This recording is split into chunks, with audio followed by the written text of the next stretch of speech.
or not. All right, folks. What's going on here? Good afternoon. My name is Dustin Siggins. I'm here with Reid and Stuart. Yep. And we're going to be just talking about how clients misunderstand what it means to go viral and how to help them actually build the strategy to achieve their goals and maybe go viral, or as all three of us will explain from different points of view, maybe going viral is bad for the brand. So we'll go ahead and introduce yourselves, guys.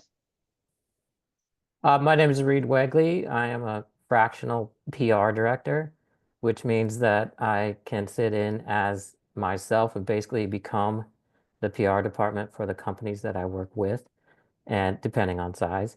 And so I've been doing PR for about 25 plus years, just to date myself a little bit, and based in Seattle, Washington, and work in a number of different industries, from building, construction, tech, to technology, to renewable energy and organic food, and even just regular food.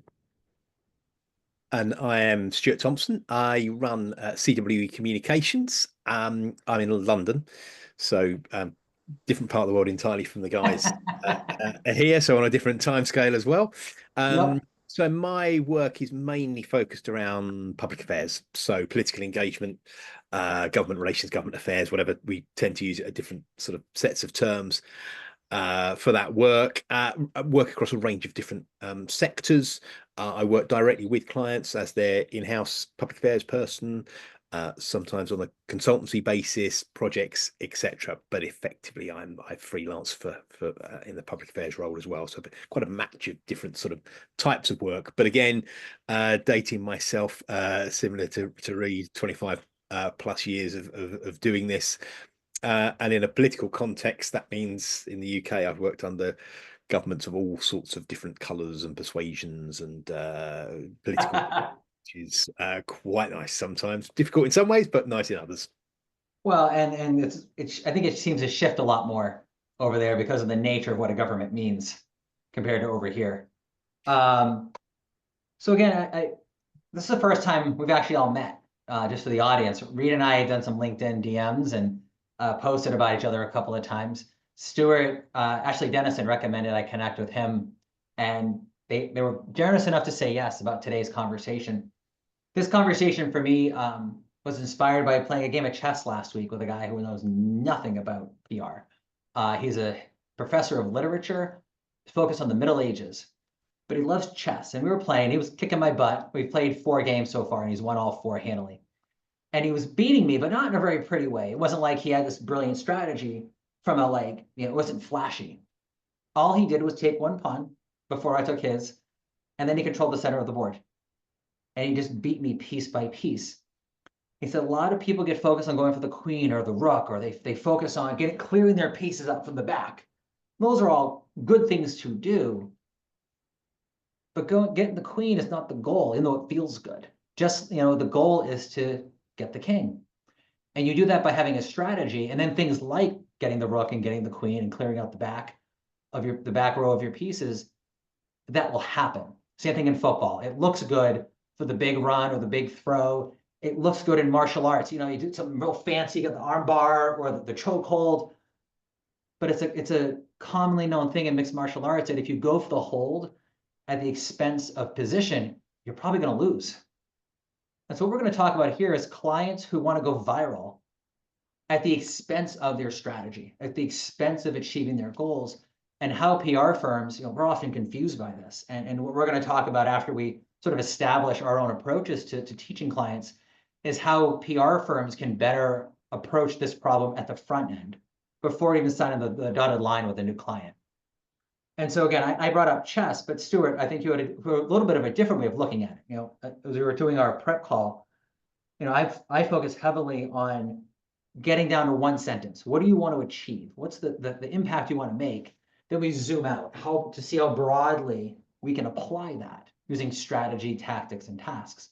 But Stuart, you had a bit of a different approach to it. I think you said going viral can be bad. Yeah, well, look, I mean, I just think sometimes, particularly, pressure from senior executives can think that sort of some viral coverage, mainstream media, social media, whatever it happens to be, can sort of Right. be all and end all, and can bring a focus to an issue that will then exert pressure on politicians if we're trying to get some sort of public policy change, which invariably is the sort of work that I'm mainly involved in. And that external pressure will deliver the change. And the reality is very far from that.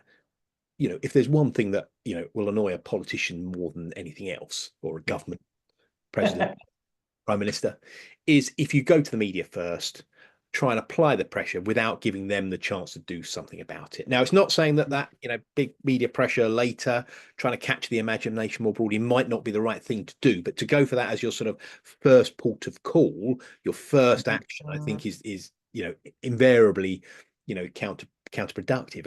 And the real, look, between ourselves, we can confect outrage. We can do something that will capture some viral moment, not in a cat scaring way or whatever it might be, or whatever happens to do, focus well on the algorithms on Blue Sky, whatever it happens to be at the time, or Instagram. But all that will do is alienate people. It will alienate audiences, particularly in the environment in which we operate at the moment, where politics is pretty divided. I think we can say that. I think, well, I hope that's an uncontroversial thing. Maybe that's a controversial thing to say in itself, but it seems to be a fairly uncontroversial point. So if we try and capture the imagination in that way, which we could do that viral piece. Actually, it will have the exact opposite effect to the one that we're trying to deliver. So actually, going back to, again, in my field, looking at why you're doing it, what is it you are actually trying to change, and giving audiences the solution. How can we do that? How can we give politicians, civil servants, bits of government the solution to actually making that change? Now, if we need to bring the media, social media, the viral moment into that equation at some point, absolutely fine. But my general point, and I think this is what we were talking about between ourselves earlier on, is to do that first, and exactly the wrong thing to do. And Reid, that ties into your point, because you said, Stuart talked about going to your target audience, in this case, the politician, right? But we have different clients with different regions, and understanding where they're coming from. Make sure that you talk to them first. And that sounds like your empathy point. Yeah, I mean, I feel like you can't win the game of chess against your friend and take the king unless you have empathy. And so all of my strategies and tactics are baked in empathy. If we don't know what we're trying to achieve, empathy can help us get there. And so whether it's a trying to get the Wall Street Journal columnist that your client really wants you to get, or you're trying to work with a trade reporter, the tactic doesn't change, the strategy doesn't change. If you're going in and pitching, you have to know what Christopher Mims at the Wall Street Journal writes about. What has he written for the last 2 years? Do you understand the nature of what he's going to want to write about, where your client is concerned? Can you understand your client's needs, for example, as you go into that pitch, and be able to manage your client's expectations? If you're managing people, how can you manage someone that's on your team if you don't understand what they bring to the table in terms of their strengths, their weaknesses, and then what they're trying to achieve? And so empathy is the key strategy. It's not weakness. Empathy is strength. And empathy is not kindness either. It's often mistaken for kindness, but really empathy is what's baked into Sun Tzu's The Art of War. It's really, like I said, it's understanding what you're capable of.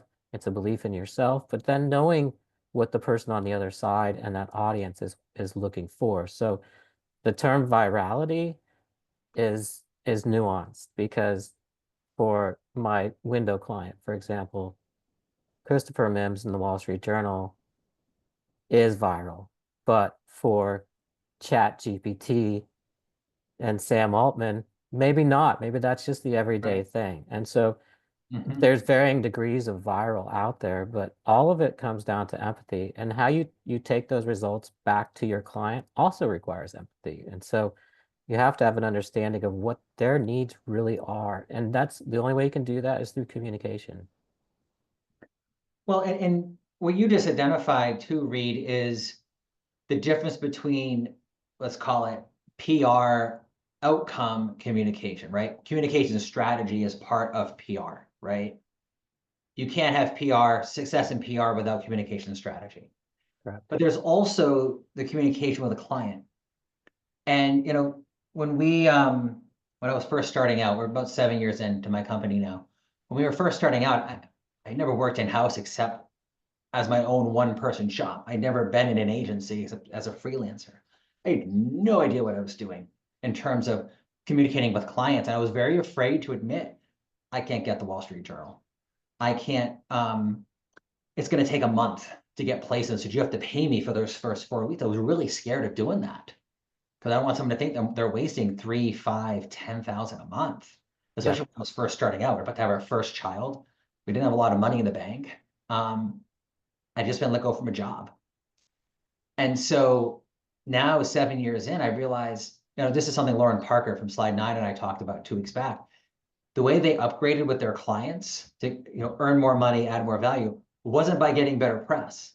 It wasn't by delivering better outcomes. It was by delivering a better customer experience from the start, to where they literally hired to enhance the customer experience before they even signed the dotted line, required having different training and different people leading the accounts. It changed their whole company just by upgrading the customer experience. So, I'll talk about a little bit more about my own company in a little bit, but Reid and Stuart, would love to hear about how you use that customer communication experience to help them understand from the beginning, if a lot of clients want to go viral, what does that mean? Will that benefit you? How do you engage that conversation in an empathetic way so they see you as an ally, not as just trying to get their money?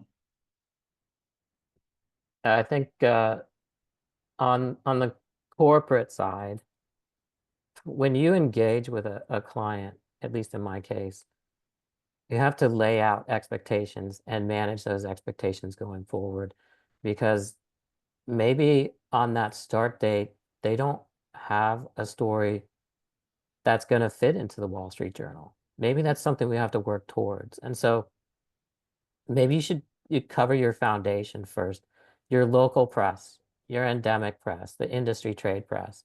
How can you own that? How can you dominate that? How can you create relationships where they start coming to you? Then you start to work your way up the channel. And in terms of, let's say, my window company, my window client, that's what we did. And we had a foundation in place when we went after the journal. So it wasn't until we had a piece that was made for the journal that we would even bother trying. We're not going to just throw shots into the dark and shoot shots over the bow of a boat that doesn't really care about us, right? Sure. It's, Right. it's a matter of being selective about how you go about things and then communicating that back to the client. So I'm lucky in that with this window company, for example, there is someone internally who we can bounce strategy off of each other. She's absolutely got the same level of experience I have, and her knowledge level is equal, and her creativity kills mine. It's way better. And so Good. nothing happens in a vacuum, in my opinion. And if you're going to work with clientele, you need to learn who everybody is in the shop that can help with the PR process, and then help enable them. At the same time, you enable the journalists that you're working with. You enable your client. You enable the employees that you might be working with. All of that comes back to empathy. If I don't understand what we're doing and the client doesn't understand what we're doing, we can't go get that. They don't know that I have conversations with Christopher Mims on LinkedIn. I, I Sure, I send him emails every now and then. I also do it with Ben Cohen. I want to find the best writers in America and pair them with some of the most intellectual business people in America. That's a tactic. And when you put two really intelligent people in a room together and give them something really interesting to talk about, really interesting things come out of it. And those things could go viral. But Right. again, that definition of viral comes back to what you're looking at and what your expectations of viral really are. And so it's all back to empathy. It really matters, because that's how you have to look at every play that you make. And sometimes a pitch could take 4 contacts. And if you give up in frustration halfway through, you're not going to get it. So tenacity too. That's the belief in yourself to really, I'm going to really go after the queen or the king, and I'm going to stick with the plan and stick with this strategy and believe in myself and be tenacious about it. You're going to get the king. Yeah, look, I'd agree with that approach. I mean, I think, certainly in the sort of more political communications realm, it's the same basic foundation points. It's those long-term relationships that you need to build before you can get effectively sort of permission to secure the change or the coverage or whatever it is that our endpoint is. And it's building relationships that are sort of transformational, not just transactional. Now, that takes time, that takes effort. I tend to think of that sort of relationship building in terms of the sort of the 3 I's in terms of for political engagement, which is those politicians or those audiences that actually have a direct influence on the decision, if it's public policy change we're after, the interest, maybe personal history, maybe background, maybe they worked in the sector, whatever it is, and intermediaries as well. So those audiences that may, have that direct relationship with the others, maybe the one with the direct relationship with, the person making the decision. And if you sort of think about building your stakeholder network or your approach around the sort of 3 I's, you're not going to go too far wrong. Now, so that takes time, that takes effort, that takes money. Now, some, for my clients or to those that I'm talking to, not necessarily my clients, but for those that I'm talking to, you can sometimes frame it around reputation, because everybody sort of knows that they need to look after their reputation. And if you think about it, look, effectively, the stronger that reputation is, the more likely it is that you'll get the good coverage because you can have the conversation. The more likely it is that those political audiences will have that conversation with you. The more likely it is you will get the meeting with, the secretary of whatever, or, the senior, official civil servant here in the UK. On the flip side, if you have a poor reputation, nobody's going to listen to you. So then we come down. So some of this is a little bit chicken and egg. It's not all, you can build it yourself. Some of it will be through good media coverage. Some of it will be through thought leadership in particular to build that reputation. But sometimes that helps a client to just focus on what, why is it we're putting these foundations in place? Because it's about building that reputation, which then gives the audiences permission to have that wider engagement and wider discussions. Well, and along those lines too, I mean, one of the things that I put out there about a year and a half ago, I really wasn't seriously on LinkedIn until a year ago, May of 24. And I've always believed that relationships didn't matter. And I said that in part because so many potential clients said, oh, do you have relationships in my industry? And again, one of those things I was like, no, but we can do it. And it took years for us to prove it through client testimonials and opportunities.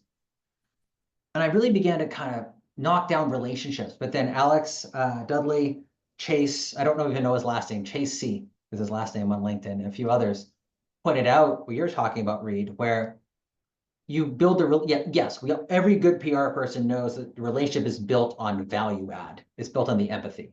Your best friend is not going to cover you if you're pitching a dog walking app and they cover food. But if you focus on building the relationship with value add, empathy, curiosity, to steal from Josh Manchback and Lizzie Harris have talked a lot about curiosity, which seems similar, I think, Reid, to your empathy point. I think that is how you build those relationships over time. Because again, someone at the Wall Street Journal is getting 400, 500 pitches a day. They're only going to have 2 to 3 stories. They can only fit 8 people into their story, or 9 people, and they're getting 400, 500 emails. So when we're talking about that empathy approach, again, to me, it starts with the client comes and says, we have a goal. Well, we want to do PR. All right, well, before we have that first meeting, we ask them a series of questions. What are your goals as an organization, from communication goals, year-end goals, where do you want to be in 3 years? And if they can't answer those, we know we have a lot of education to do, because they don't even understand the basics of the strategy of empathy. And then it's our job to coach them. And sometimes we have to tell them PR isn't the right answer, or we're not the right firm. So, how often, how hard is when you're a client, and you both have been around, you've dated yourself, you've been around longer than I have. Being around as long as you have, does that increase the quality of the prospects who come to you in terms of their understanding of public relations and communications? Does it mean that when they come to you, they know they're not getting a silver bullet, they're getting air cover and ground cover and tanks and horses and the whole Megillah, because it's going to take a year to take the next ridge? I don't know how Reid feels. I mean, I think the answer to that would be sometimes, if not all the time. I mean, yeah, look, yeah, if I didn't date myself, then unfortunately my appearance does. So I might as well out myself in that sense first before anybody else has a chance to. So yeah, so sometimes clients will come and they'll come to me because, look, I've written books, I've got a podcast, so there's a sort of a track record of, knowledge and understanding of how we do public affairs well. Sure. So yes, that is the case. But others will come and say, well, look, I know we need to do something, but I don't really know how to do it, and I'm not really quite sure how we go. And so sometimes it is part of that journey, as well. And I think the other point, and just react to what you were both saying, is that sometimes, so the client conversations are one thing, and that's fine. But very often, so before I ran CWE Communications, I worked for most of my career in law firms. So I'm not a lawyer, I'm a public affairs communications professional, but I ran the public affairs and communications teams, consultancies, if you like, within law firms here in London. And what always struck me was, talking to the client is one thing, but actually a lot of the time you're talking to other consultants. Now, that might be lawyers, that might be insurers, that might be, if you're on a planning and development type piece of work, that would be, architects, all sorts of different audiences. So a lot of the time we also need, so whilst we're talking to the client and educating the client and explaining to them what we're doing and why we need to do it, etc., we also need to be able to talk to these other bits of the client jigsaw. That can sometimes require different messages, different skills. So just as when we're talking to a politician or to the media or whatever, we have to think about, again, back to Reid's point about, the empathy there, we also have to have that with, other parts of the wider, I suppose, advisory team for some of these clients as well. And we, sometimes that can be easy to forget. We tend to think about the client, just talking to them, just working with them, but actually it's this wider ecosystem very often that we have to, we often have to deal with as well.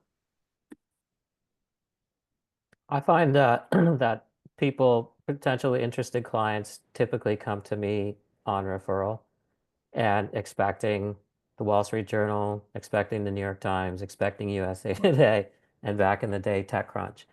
That is a conversation that has to be managed, and it has to be open and honest and transparent, that you're not ready for TechCrunch or you're not ready for USA Today. We need to take these steps first. And that comes back to the empathy piece. How can I know that? Well, I've been doing this for a long time, and I know the publications that you're trying to get.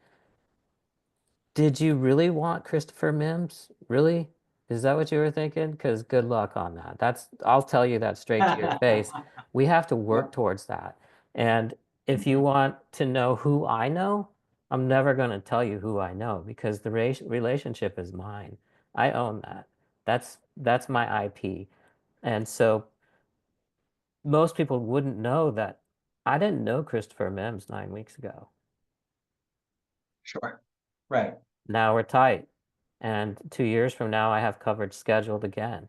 And so it's a process of getting to know somebody quickly by being empathetic, by being helpful, and to know that if I can help Christopher Mims, for example, win an award for that story he just wrote, everybody's happy on all sides. And so that is part of my goal in every pitch, is to win an award for that journalist, to enable them to the point that they actually appreciate what I do.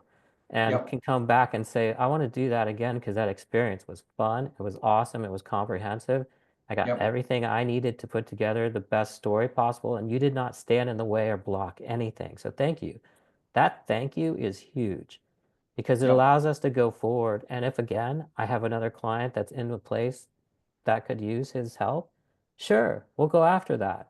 But those are those deep discussions up front before someone signs a contract that this is reality. I'm not going to hoodwink you. I'm not going to Right. oversell and underdeliver. Right.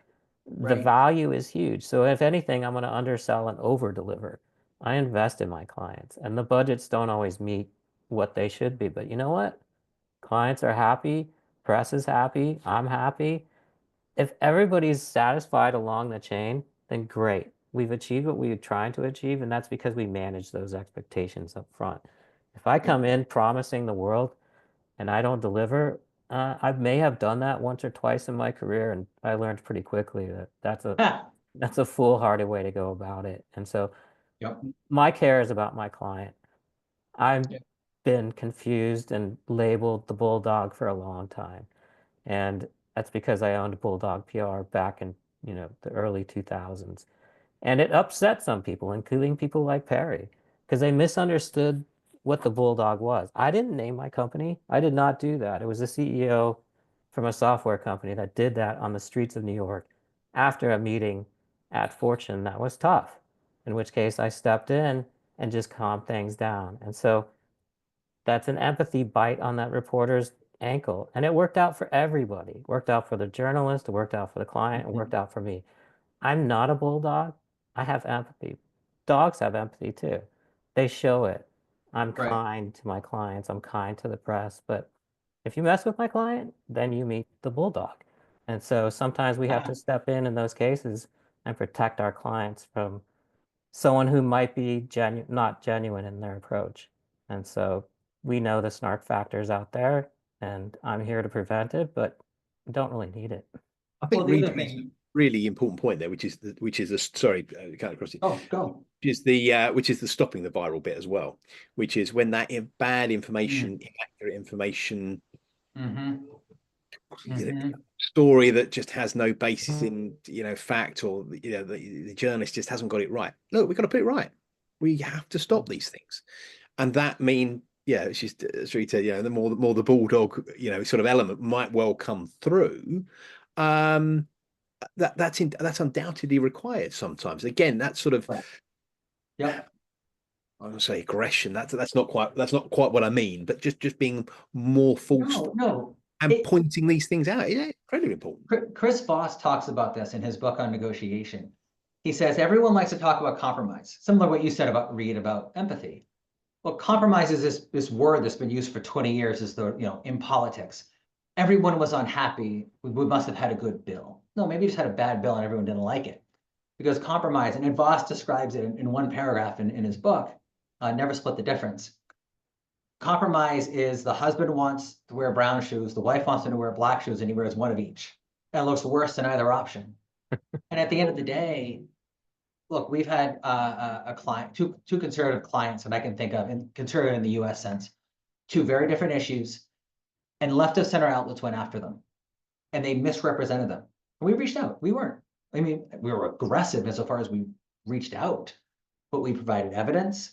We were short, we were succinct, we were respectful, and both outlets, which were not fans of our clients, updated the articles with corrections. So that empathy is for the client, but it's also for the journalist, because we frame it as one of the things we often tell our clients is our job is also to help the journalists eat at the end of the week. Journalists are overstressed, really busy. Their paychecks aren't what they used to be. I used to be a journalist. I got out of it because living in Alexandria, Virginia is one of the 5 most expensive counties in America, and I was making 42 grand. Can't raise 5 kids on $42,000 in Alexandria. I know what these reporters are thinking because I've been there. And so if you can help them make their stories this week and meet that quota and make their bosses happy, so their boss says next time, hey, go back to these people, or the next time you're covering that story, I trust you because you nailed it this time. you've shown empathy for everybody, to your point, Reid. Yeah, I think, when that journal piece that you featured came out, I was possibly more excited about the fact that it attracted 365 comments before they shut the comments off, which were Wow, more comments than he's received on any story in the last 4 years. So cool. it was not about tech, right? It wasn't Right. about tech. And so I guess you can look at the kind of windows that they're selling in the high performance land as tech, because I do. Sure. They're highly technical, but really it meant a lot to the client, but it meant a lot to Chris too. And Mhm. so his editors are welcoming more whoever's Mhm. listening, building tech coverage out there.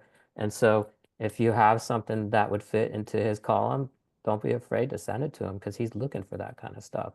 And it isn't always about Microsoft, Google, Right. Amazon, ChatGPT. Sometimes we can fill in the gaps with companies that nobody's ever heard of. As long as you position the story properly and you're considering Chris's needs or the reporter's needs or the journalist's needs, Mhm. as well as your clients, you can do that because you can do something unique that no one else is thinking of. Because as a person representing a brand that isn't widely known, you do that every day anyway. Well, and that's the thing, right? So we had a client, our first B2C client a couple years ago. They wanted us to get a product into the press 5 times a month. And they didn't care what kind of sandwich we had wrapped around it. They didn't care if the product got mentioned 3 times or was the focus. We could do whatever we wanted to with it. And we got a retired cop who was my neighbor into USA Today, not because we're amazing writers and have a great process, though we do, but because, sorry, I had to throw that plug in. I do run a business. But because we found this storyline, it was a retired cop. And the story we used was protests in Baltimore, Maryland over a police shooting. We found a study validating this cop's personal story about the training he received. And that created empathy for the reader.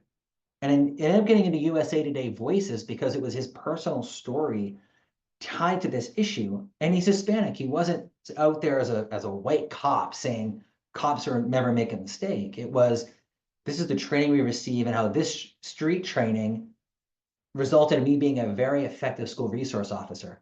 And the product, which wasn't a violence laden product, wasn't a gun or a taser, um, is just as important as the gun or the taser to being a cop because it creates empathy and relationship. And that's what sold it. Yes, we had a good writing. Yes, we had a good copy editor. But what sold it is we know what USA Today Voices publishes. We found a voice that had the empathy for that column. And our client was super happy because the product only got mentioned twice, I think. But it didn't matter. It's USA bleeping today, and they were doing backflips. That's And so amazing to be able to do that with a story that is so emotional. How do you remove your own emotion from the process of that pitch so that you do the sure. best job possible? This is gonna sound bad. I'm very left-brained. And so like I use an insurance analogy to reassure my wife of my love for her when we were engaged.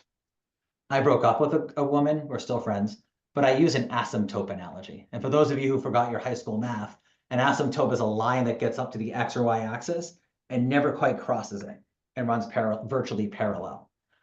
Um, I'm unfortunately, this is where I'm actually not I don't have a high level of emotional intelligence, unfortunately, in most cases. But in this case, it allows me to step back from any biases I may have and objectively look at where those three or four pieces fit into the puzzle. That's brilliant. I imagine Stuart probably has to do quite a bit of that too. Yeah, I mean, no, you're right. That's a really good, Dustin. That's a really good sort of point that you make. I mean, yeah, look, having dealt with politicians of all sorts of persuasions over the years, yeah, sometimes you work on things that you are more, inclined or Sure. you believe in more than other times. Other times you think, well, I'm not really very sure about this. But look, frankly, I mean, I've always taken the view that, as long as somebody isn't doing something, pretty despicable or illegal or whatever, then, actually they deserve Right. to have their, try and secure coverage or get the political meeting, and then it's up to the journalist to decide whether they want to cover it, or the politician and the civil servant to decide whether that is then an issue that they want to take up and adhere to, or to change policy around.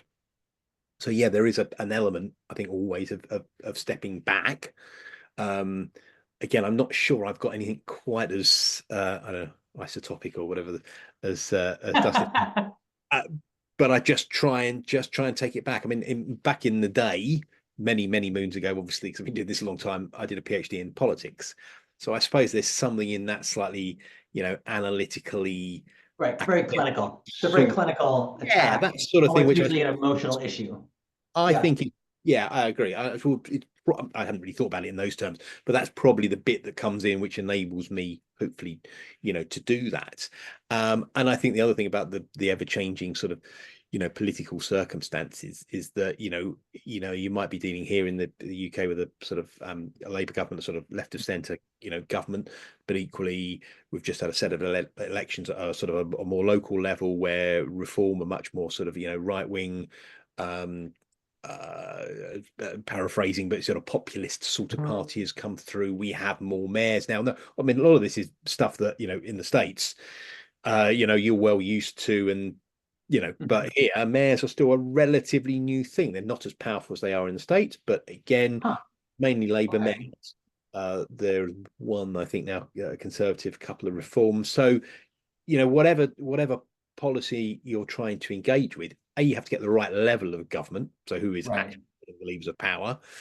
Again, we're not like the States in terms of, states and federal and all that sort of stuff. We don't have those sort of aspects, but we do have Scotland, Wales, Northern Ireland, mayors, etc. And then is it mayors, etc. So you have to get that level of power right for that decision making thing. So that's part of that sort of, again, understanding, etc. Because again, there's nothing worse than going into any politician and saying, look, this is what we want you to do, and they go, well, actually, I can't do that. That's me. That's somebody else that does that. That just lacks that understanding. Well, but it go to your point. I want to kind of bring two other things that have been brought up here in the last 2 minutes. One is, I think passion is an interesting topic here, because my first big client when I was a one-person show, it was a lender in the government contracting space in the US. And I remember their then VP, now president, said, "Oh, Dustin, I know we're a boring client." And again, I was like, are you kidding me? Sure, I mean, lending money at 17% to small government contractors who aren't that good at business, and then the dog that caught the car, and now they're in a deep financial hole because they got to pay for supply chain and product. Then they got to wait 45 days after delivery, and it's a 90-day hold. That's $150,000, and they only have 20 grand in the bank.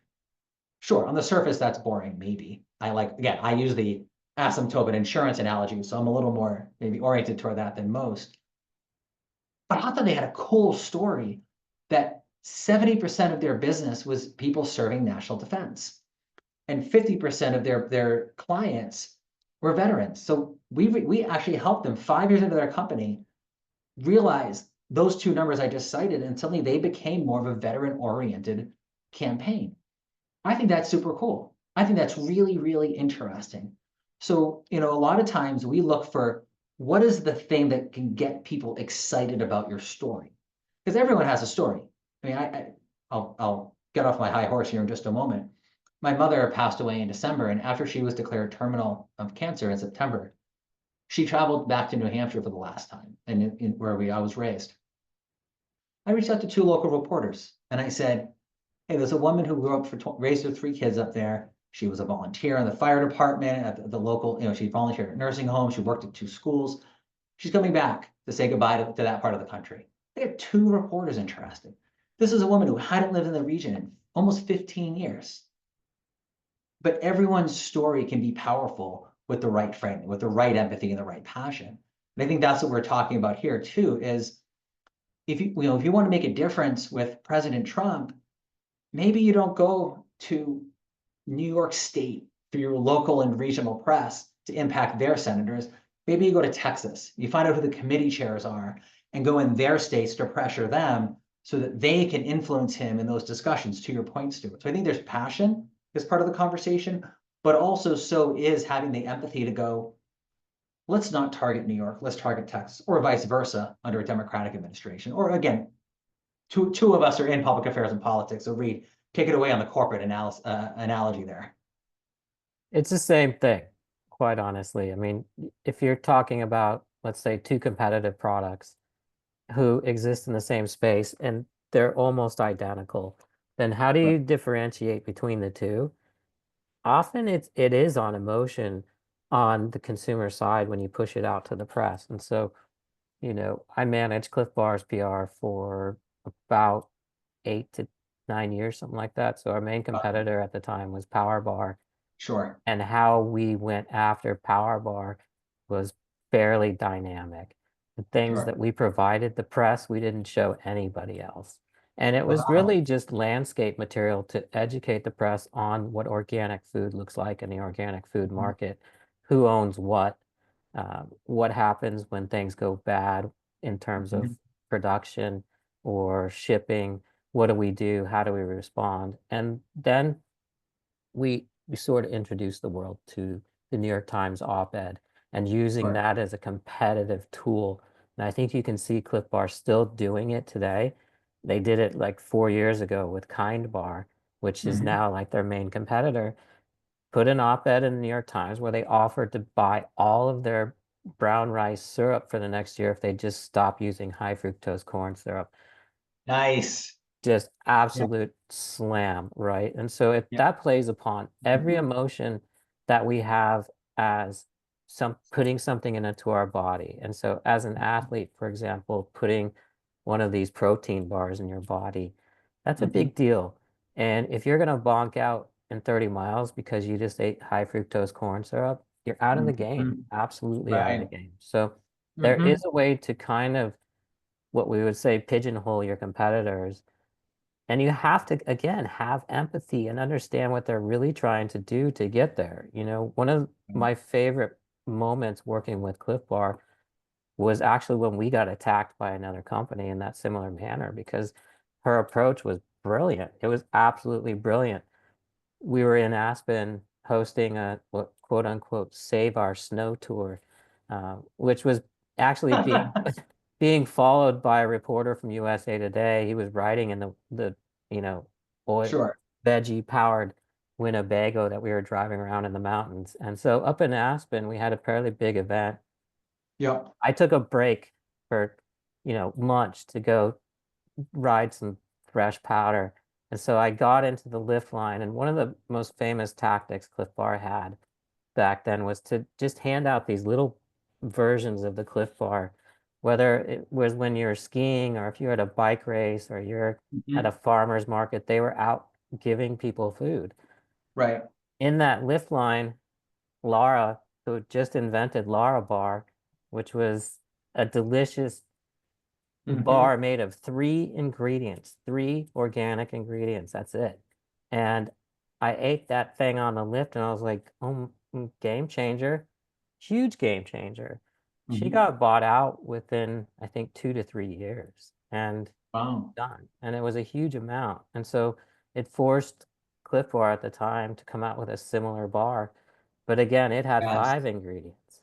And yeah, they Right. were all organic, but it just couldn't quite compete. And she stole our tactics in terms of like engaging with the public. I even asked her about it and she had a quick laugh about it. So when you're good at what you do, people will copy it. Cliff Bar was really good at what they did and people copied it. Laura copied it to her own success. That's great. I think that's fantastic. And I would argue that the people at Cliff Bar were happy about it as well because it bumped up their market. And that Right. that's all part and parcel of empathy on every side. Laura expressed it in that lift line by understanding how we did it and what we were doing and matched us there. And when it came back to, the press wanting to talk about this with our spokespeople back then, we never slammed her ever. Right. We built her up. My colleague Robert wrote a piece recently, excuse me, called It's Not a Rebrand, It's a Retro Brand. And he talked about how Meta, went back to basics in the last 6 months. And of course, people said it was because of Trump and whatever. But the investor reports show that it was the right call from an investor and growth perspective. They went back to basics. They went back to being a social media company. Domino's is one of Robert's favorite examples of a company that in 2009 had bad pizza. They were really a delivery company that happens to provide medium quality at best pizza. But they rebranded or retrobranded rather their pizza in 2009. They went public. Yeah, we acknowledge that our pizza stinks and we're going to make it better. And it was probably hugely risky at the time, but it worked. And then they kept upgrading. Again, they're a delivery company. Their mobile app is what keeps that pizza coming. And to your point, they didn't let the fact that they had bad pizza keep them down. They use it as a chance to retro brand and rebrand the company as bigger and better because they had empathy for the customer. Yeah, I know. Sometimes, obviously that takes a lot of. Chutzpah? Yeah, I was trying to think. But for us as sort of external consultants, that ability to point out sometimes what might be obvious to some, but probably not obvious to the client. So whether that's bad pizza, or that's absolutely about, and your piece earlier on, Dustin, about the, being focused on veterans for financial services, that's what we can do. But you have to build the trust with your client to be able to sort of point those things out. And these can sometimes be hard truths. Maybe the one about the veterans, maybe not so much. Bad pieces, probably more so. I know what you mean. But having the confidence to deliver that as well. And we have to have not arrogance, and there's a fine line between being arrogant about these things, but having the confidence to sort of point these things out, but having built the trust with the client. So when you do come out with a piece of insight along those sort of lines, product, audience, whatever it might be, that it is listened to. Again, if that's Reid's point about empathy, again, back to the sort of longitudinal nature of relationships, all of these sort of things. I know it's not quite what we're talking about viral. We've got a little bit off the viral, but I do think that can be then plugged in, because when you have those insights and can convince that client and have the confidence to do it, you can then secure the change relationships, the media coverage, or whatever it is that you are particularly after. Well, and you raise a really good point here. We've got about 10 minutes left. Let's end here by wrapping back around to one of the things I've learned about being on LinkedIn. I've added 2,500 connections in the last year who are in our industry. And one thing that seems to be really, really common is people in the comms industry saying, leadership doesn't get it. Leadership is idiots, or in some variation thereof. And I wrote a piece for PR News Online where I said, let's look in the mirror first. Last year, we had a client that didn't give us the last payment. It was a huge payment and a bad year. We actually it would have been nice to have that check. And yes, the client should have paid us. Yes, we delivered everything that we said we would in terms of digital traffic, in terms of national press, regional press, and industry press. But what really happens at the beginning of the conversation, we messed up. We rushed the job to try to make them happy instead of waiting for all the information. Make sure we fully understood what they needed and what they wanted, so we could bridge the gap between what they wanted and what they needed. And it was a huge mistake, and I take ownership of that, not just because I own the company, but because I was the lead on the account. And similarly, I think a lot of people in the comm space say things like brand awareness. I wrote about this for O'Dwyer's recently, interviewed a few people like Stephanie Roberts at Hitachi on how it's really important to speak C-suite. It's important when someone comes in that you're not just saying, oh, we're going to build your brand awareness. Well, okay, what's my ROI? Brand awareness, communications is really important to raise awareness with, okay, you just used awareness 3 times in the same sentence. Thank you. Let's talk about, we're going to reach 20% more of the people in your target audience over the next 12 months through these 3 channels. And here's how we're going to do it. So one of the things that I was very fortunate that my business partner is a 5-time small business entrepreneur in 3 different verticals. That's really advantageous to me because I know how to speak business early on, but I was hurt by my background in politics because geez, everyone in politics wants to be in the press. That's our tagline. We put you in the press. Great.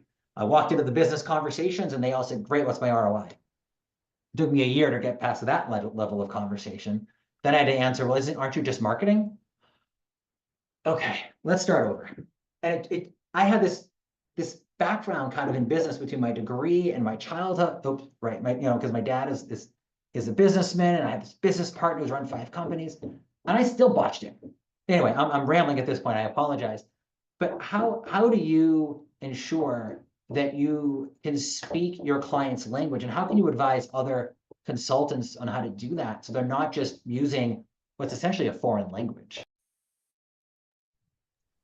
That's a tough question. Sorry, Which that was a long rant. I Reid was going to apologize. go there, so I'll let him go. I didn't mean to rant. I'm going to say it's learned behavior. I've been very fortunate to have worked with some amazing CEOs over the past 25 years, including, the current one that just worked with Christopher Mims. He's eloquent. He understands his marketplace. And it's my job to pick his brain to the point where I understand it almost as well as he does without saying it. And so my goal is never to usurp my masters. It's to support them and make them look better, whether it's the chief marketing officer, the VP of marketing, or the CEO, and even the journalists themselves. So I believe in these folks. I believe in the direction they want to go. I'm not going to question it because I'm not a CEO. So I know how to talk like one. I know how to prep one for an interview. I know how to engage with them on a level where maybe I can get more details out of them than someone else that can. But at the same time, they're the CEO, and I know my place. And my place, like I said, is to make them look good and to help them make their company look good and any partners that they're working with as well. And so when they go forward every day after engaging with me, that I somehow made their day better. Whether it's a comment like, hey, look at you in the Wall Street Journal, or hey, congratulations on that new contract, or congratulations on that new product you just launched, that people see it. And that when the Wall Street Journal comes out with its story, like we said, that's not the end of your job. You're only halfway through. And so how can I work with the marketing people inside to make sure that this is spread to the right channels, that it's put into the e-newsletter next month, that if we have a Substack account, that we push it out on Substack too. Every single channel has to be covered because people are moving so quickly today that they might see your news and not have a chance to read it, and then it gets lost and they can't find it. So how can I make sure that they have it wherever it's at, whether it's LinkedIn or on X or even Instagram or TikTok? I'm not a TikTok person, but I have TikTok people inside at each of the companies I work with who we just have a simple conversation and boom, all of a sudden we've got content.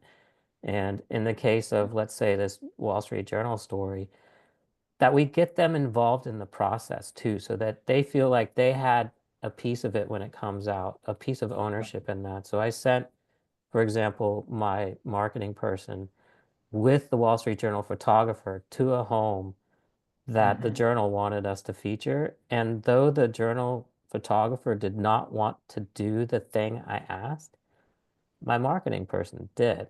And that was a simple thing of, because it's a window company, showing the power of high performance windows and what they can really do from a sound attenuation standpoint. The homeowner agreed to stand outside and turn on a blower as close to the window as possible. Super loud. Camera angles right here. The window, his wife closes the window. You can't even hear the blower anymore.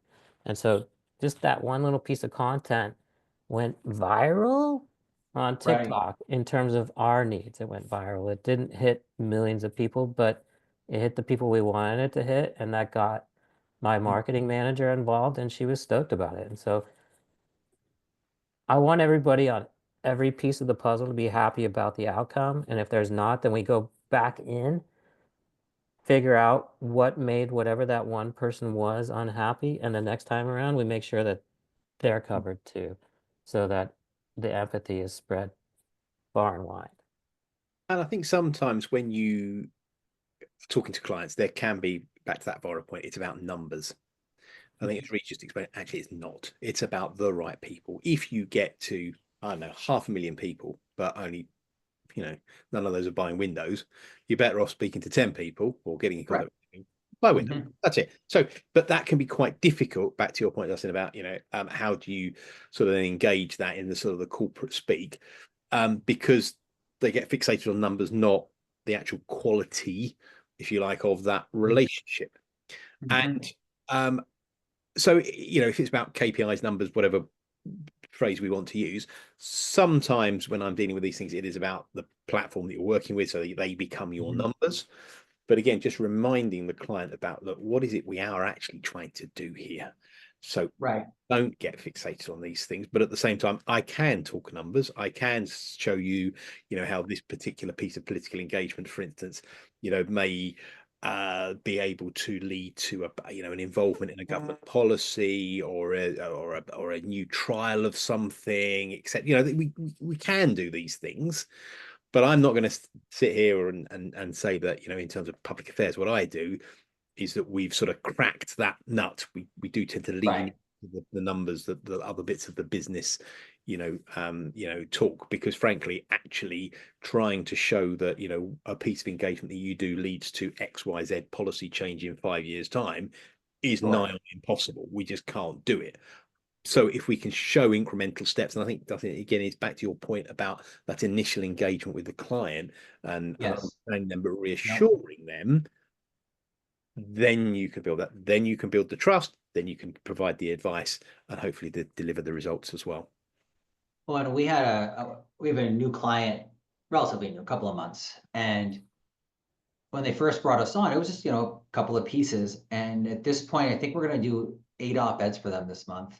And we're finding the authors, we're writing the piece, we're placing them. We also, part of our process is we track, a little bit of the digital traffic it does. We try to get republishings on the back end, and we give a report to the client. I didn't think that our reports, which is a Google Doc with a few links on it, was a big deal. And when we talked to the client middle of last month, our POC just said, these reports are so helpful. I guess we made their job easier. And you know what? We're going to make sure we never miss a report with that client, because that's clearly a pain point that we're somehow solving. And then last week we saw a news item, right? Just a little blurb about something. And I went, hey, client, we can get this into the press. It's not going to be at the Wall Street Journal, but it's going to be at a blog that reaches the activist class for that, who can pressure that end decision maker. They said yes, and the next day we got this piece into this blog, and it got a little bit of action on X. But at the end of the day, we turned it around in a day, because speed on that particular piece, being able to have the first piece out in response tied to the client's issue, was critical. And we're gonna have another one published probably tomorrow, because we're able to have that speed component.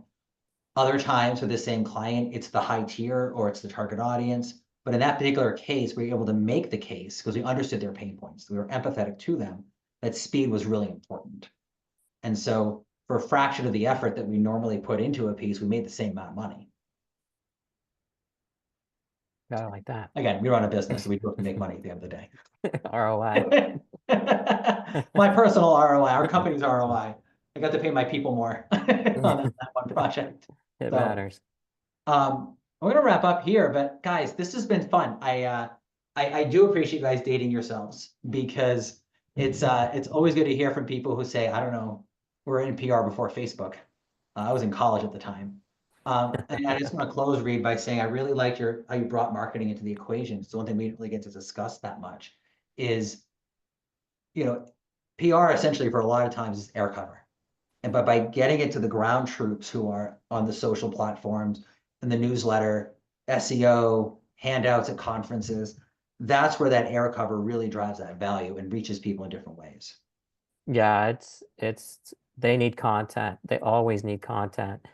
there's never enough content to fill the funnel. And if you can fill the funnel with content that's a third-party endorsement from someone in the press that has some kind of cachet, that's Yep. even more valuable. And they get that. They desire those pieces. And so just the fact that in at least my case, marketing is asking and showing excitement about things, or, is this coming? Are we going to get coverage from this? That's not often a discussion you get from that side of the table. And it's refreshing to have that, and that both pieces are kind of working together and integrated, right? And so Right. that fractional piece of the puzzle, that's where I feel like you can get more integration than just as a consultant, or even as a PR firm. If for some reason the fractional allows you to get inside a little bit tighter, and gain a little bit more access to the influencers who can help you be That's better valid. at your job. Yeah, that's a really good point. Stuart, as the fellow who's probably dated yourself the longest, I'll give you the last word. I'm not sure I'm ever used to that, to be honest, Dustin. Look, no, but look, thanks for allowing us to take part in this conversation today, which has been fantastic. Thank you. And I'm sorry to hear about your loss earlier on. Yeah, thank you. So, look, I think, just be general sort of concluding point, just be careful of that viral moment. Depends what you want. Very often when something really goes viral, it's a reputation threatening thing, not anything really useful. So I suppose my final point would be careful what you wish for. So that's a really good point. And I kind of forgot we started this by talking about going viral, because we had so many different topics. But again, to wrap it up on what Stuart just said, a lot of clients come to a PR firm, to any kind of comms person or agency or in-house team, and they say, we want to go viral. Well, what does viral mean? Is that actually a goal that you should be looking for? And typically, it's no more of a goal than getting the queen on the chessboard or getting a long pass at least to a touchdown. You really need to have those fundamentals in place. And so if you want to go back, for those who are just watching, kind of fishing here at the end, is we talked a lot in this conversation about upfront communication, making sure clients understand what they need, not just what they want, but also communicating with Reid called it empathy. Other people have called it curiosity, just really understanding empathy for everyone involved in the customer journey in PR. So actually, I think I might change the headline to empathy. I think we use that word more than viral.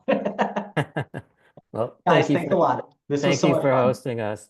Appreciate it, Dustin. And Absolutely. thank you, Stuart, for joining. It was great to hear from you. Love to meet you both. Bye-bye. You too. Right. Bye. All right, guys. Stream has ended. I'm gonna stop recording.